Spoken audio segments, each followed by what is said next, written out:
Bismillahirrahmanirrahim. Assalamualaikum warahmatullahi wabarakatuh. Waalaikumsalam warahmatullahi wabarakatuh. Mitra-mitra PT BES, hari ini kami kehadiran tamu yang sangat luar biasa, spesial tentunya.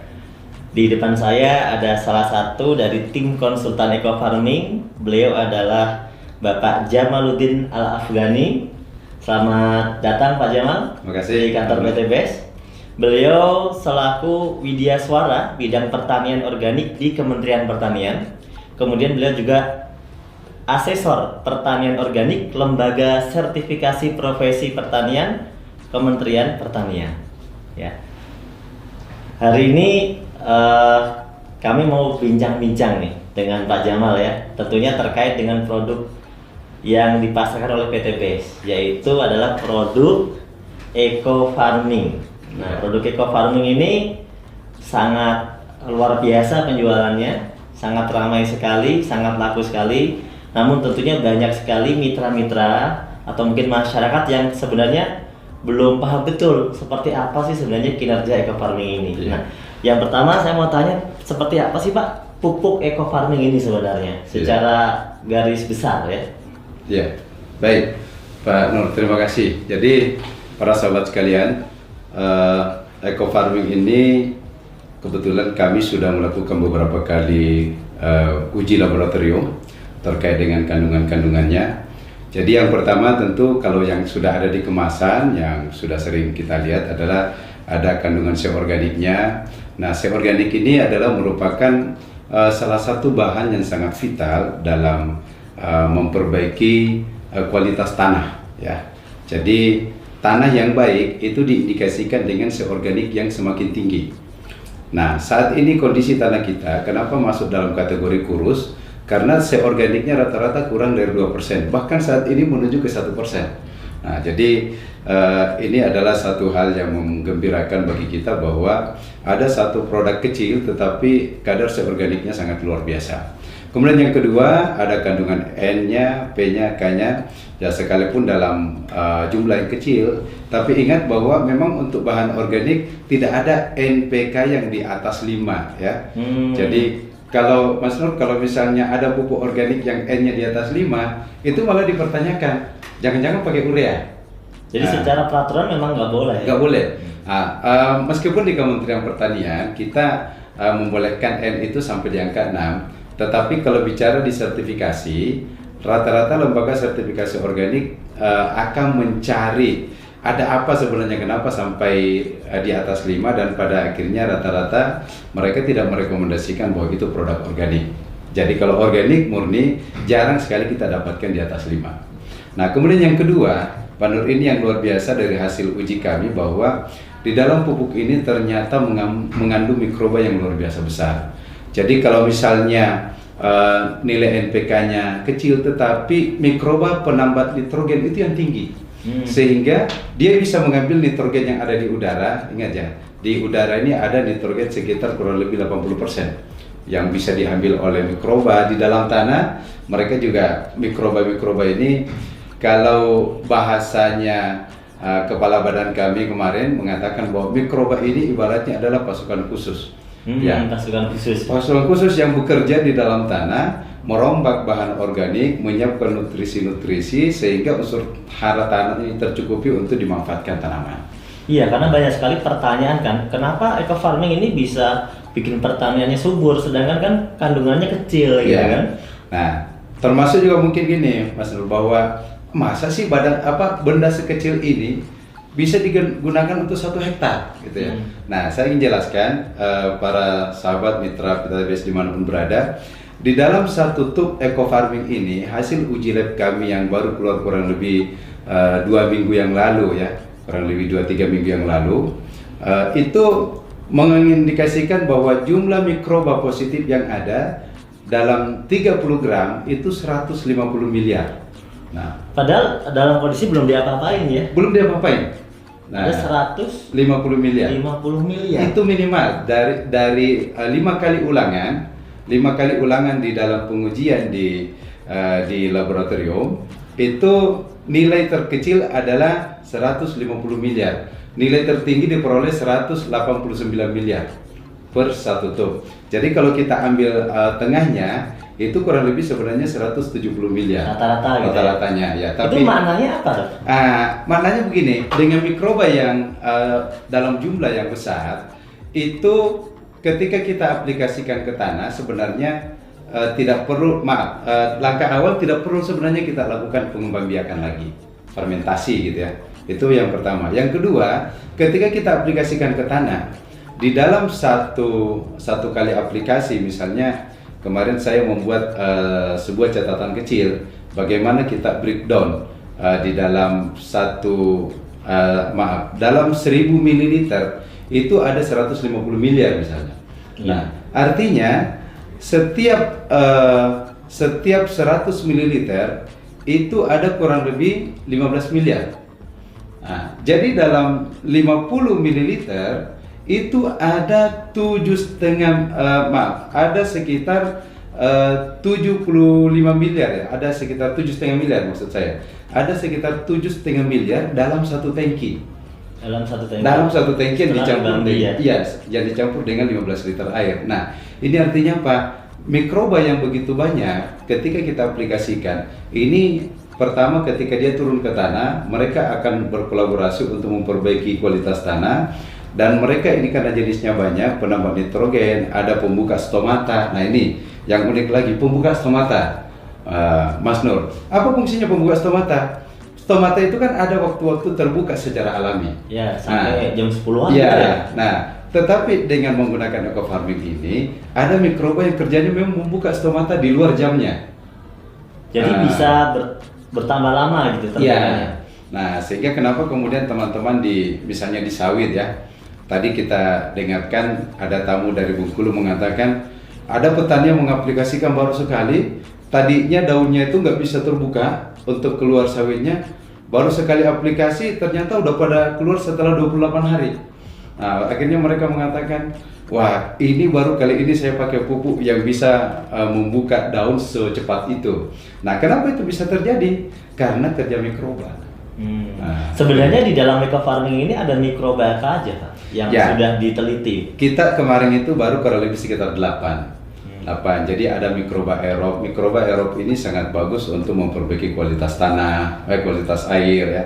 Sehingga kalau misalnya ada lahan-lahan yang kondisi airnya kurang bagus, nah itu bisa diperbaiki dengan mikroba aerob. Kemudian ada pelarut fosfat. Nah, di dalam tanah kita, Mas Nur, hasil residu-residu dari pemupukan yang menggunakan anorganik itu banyak sekali fosfat-fosfat yang tersedia, tidak larut. Nah, dengan menambahkan eco farming itu akan melarutkan fosfat-fosfat tersedia sehingga tanpa dipupuk P pun tanaman sudah tercukupi. Nah, itulah kenapa kemudian dengan pengurangan sampai 75%, kenapa kemudian ternyata masih tetap bisa mencukupi unsur hara tanaman karena kerja mikroba yang memanfaatkan bahan-bahan yang tersedia di dalam tanah. Kemudian ada mikroba yang fungsinya juga adalah untuk melarutkan residu. Jadi residu-residu dari hasil sisa-sisa racun, pestisida segala macam itu bisa dilarutkan sehingga tanah menjadi lebih sehat. Ada selain penambat nitrogen, pelarut fosfat, nah kita mikoriza. Nah ini dia. Ini mikoriza yang sangat luar biasa. Kenapa luar biasa? Mikoriza ini mampu mengambil makanan untuk disuplai ke akar tanaman dalam jarak yang sangat jauh. Jadi dia bekerja membantu menyuplai makanan. Ya, menyuplai. Dan yang kedua, mikoriza ini dia juga sekaligus membuat cadangan makanan. Nah, jadi kalau misalnya ada tanaman-tanaman yang kekeringan gitu ya, tidak tersuplai unsur hara dalam waktu air dan cukup misalnya, itu karena adanya cadangan makanan dari mikoriza sehingga dia masih tetap tahan. Nah, inilah kelebihannya sehingga kita mendengarkan banyak sekali dari teman-teman menyampaikan bahwa kenapa kok kekeringan tapi masih tetap hijau. Nah, itu salah satu fungsi hasil kerja dari mikoriza ini. Ya. Dan yang lainnya mungkin. Nah, jadi kita baru intinya begini, kita baru mengidentifikasi mikroba ini kurang lebih sekitar 200 juta dari 150 miliar. Nah, sehingga baru diidentifikasi sebagian. Iya, baru sebagian. Dari 150 miliar ini hasil uji kita baru kurang lebih 200 juta yang teridentifikasi. Artinya apa? Masih banyak mikroba-mikroba positif lain yang belum kita ketahui apa namanya, tetapi hasilnya sudah nampak kinerjanya. Nah, jadi begitu diaplikasikan ke tanaman, loh kok ini bagus. Nah, itu dia rupanya kolaborasi dari banyak mikroba ini memberikan pengaruh yang luar biasa untuk menyiapkan unsur hara dalam tanah.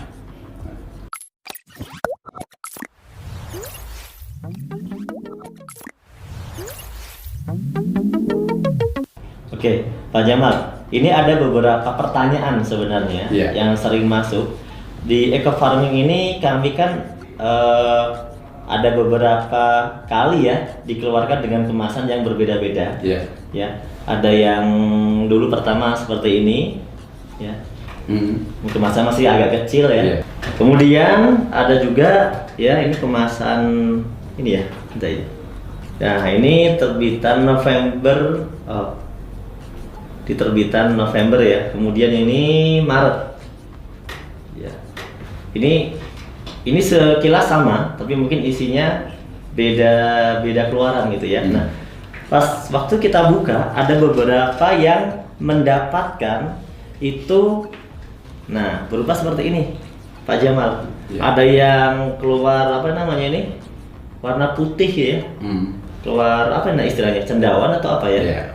Berwarna putih, ada yang di sini agak coklat gitu ya. Kemudian bahkan ada yang mengalami mungkin sudah sampai hitam gitu ya, hitam kali ya ini.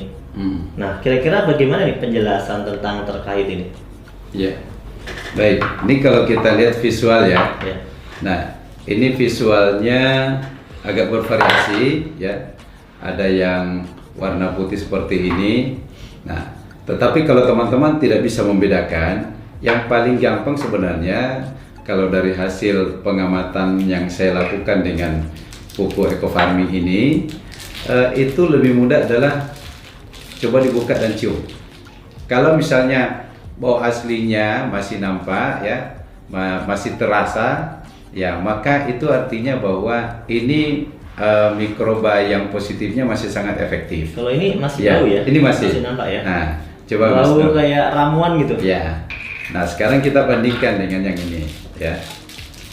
Ini warnanya kayak hitam, ya sudah campur hitam. Nah, plat hitam kayak gula merah ini ya. Nah, coba dicium. Saya yakin baunya pun akan terasa beda. Sudah mulai kayak apa ya? Sudah mulai agak kurang sedap. Kurang sedap. Hampir mirip terasi gitu ya.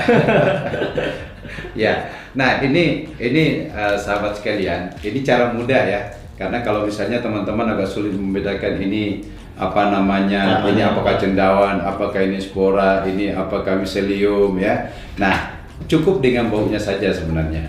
Nah, kalau yang masih baunya agak seperti apa ya, kayak jamu-jamuan ya, itu artinya masih bau aslinya, berarti mikroba masih sangat positif, masih aktif. Karena salah satu ciri dari adanya patogen yang masuk adalah dia mampu merubah bau sekalipun.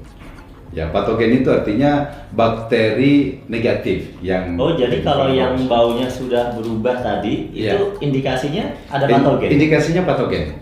Nah, sekarang pertanyaannya, apakah yang patogen itu masih bisa nggak kita gunakan?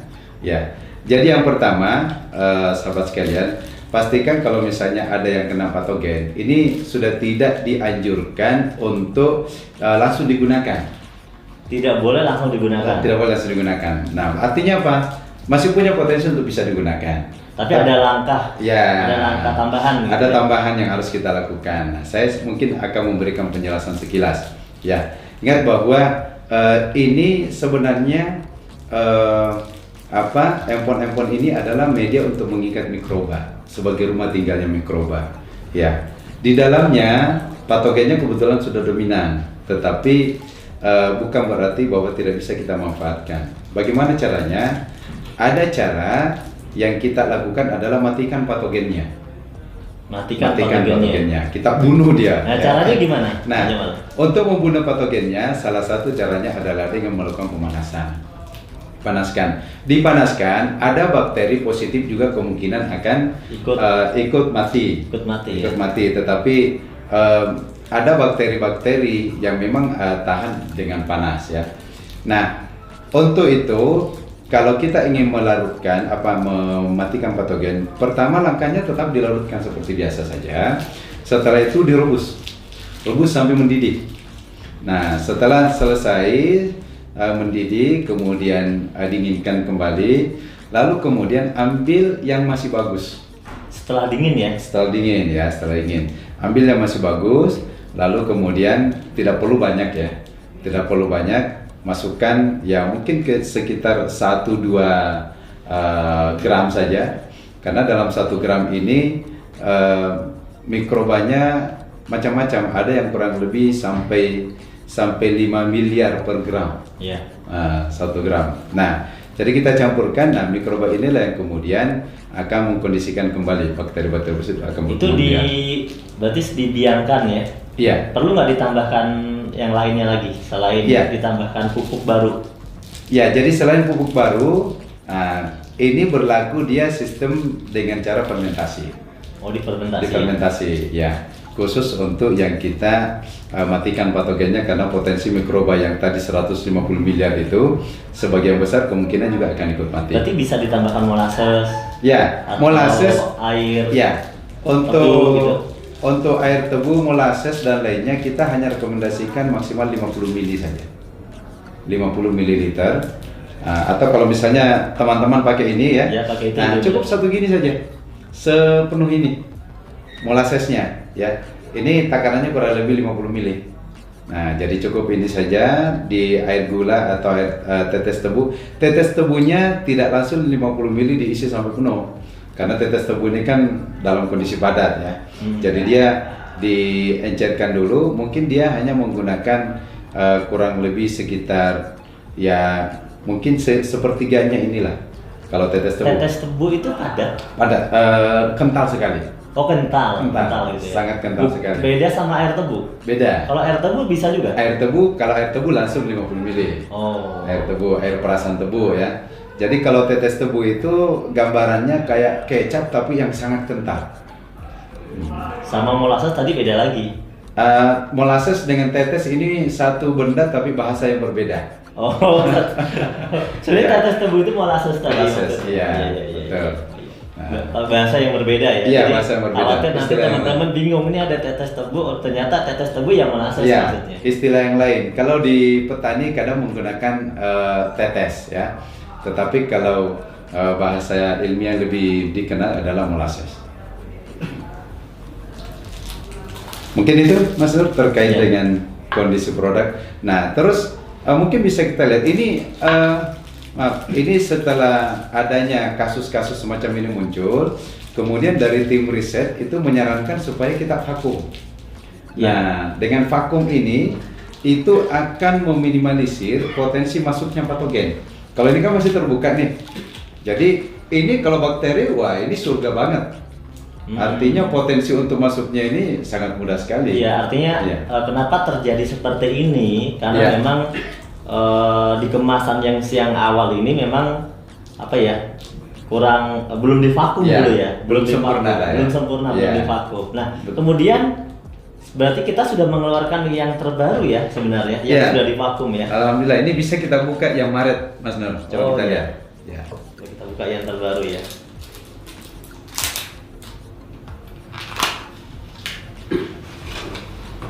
Nah, ini sepertinya yang terbaru ya. Ya.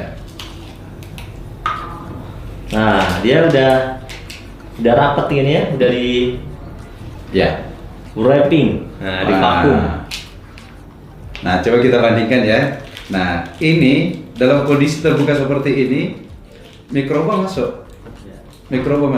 Ya. Nah, bandingkan dengan ini atas bawahnya dalam kondisi rapat sekali. Ya, di sini sudah rapat. Jadi kemudian di wrapping lagi di atasnya ya. Jadi memang potensi bakteri-bakteri yang dari luar masuk itu sudah sangat minim sekali. Ya. Jadi kedap udara. Ya. Yang terpenting adalah kita tahu bahwa meskipun sudah terjadi seperti ini masih bisa digunakan. Masih bisa digunakan dengan langkah tadi ya, dimatikan patogennya. Betul. Ya, kemudian difermentasi. Difermentasi ulang sudah bisa digunakan lagi. Dengan memberikan tambahan dari eco farming yang masih bagus. Yang masih bagus, ya. Karena kita memindahkan mikrobanya ke situ untuk dikembangbiakan. Iya, iya, iya.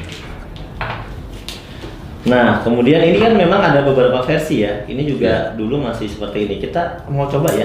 Boleh. Coba kita buka lah, biar teman-teman tahu. Ini waktu kemasan yang lama ya, yang masih kecil.